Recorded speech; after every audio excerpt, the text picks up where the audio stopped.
So everyone makes mistakes along their journey. Can Yeah. you share a significant mistake you made in your career and the valuable lessons you've learned from it? Yeah, I think you're right. Everyone makes mistakes, whether they admit it or not.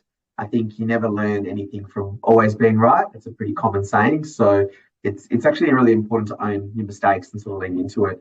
And probably early on, probably two things that stand out to me. One was taking that kind of corporate Collins Street valuation mindset and trying to apply it to my development business. And what I found was it was probably just too much of a rigid edge. And it actually really wasn't me. I wasn't actually being true to myself. I think I'm pretty relaxed, outgoing person. Um, and I was sending, probably in hindsight, like very direct emails and, like, Alison, do this, da, da, da, rather than like, hi, Alison, hope you had a good weekend. So I think that legitimately was a mistake that I just didn't take the time to really get to know the people and work out how to get the best outcomes. So that was something that I changed. And probably the other one was not working with the best people that I could afford or the best people for the project, being influenced by others, whether it was, hey, my friend's an architect, maybe I'll work with him. But he wasn't suitable and they weren't the best person for the job. And you get caught out. I think you really, like, I'm not saying like I should go and hire the highest, most prominent architect in Melbourne for 5 townhouses in Bentley. That doesn't make sense either.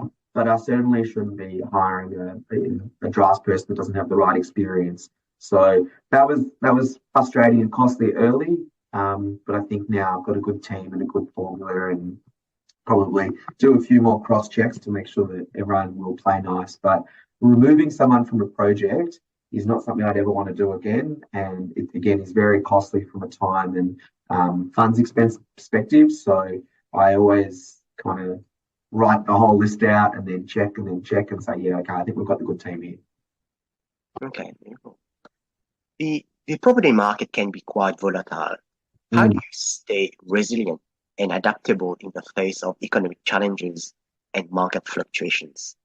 We've certainly tested the last couple of years, that's for sure. But I think, again, I mentioned that we have a few mantras in the office that we sort of like to point to. And probably one of them is being comfortable, being uncomfortable.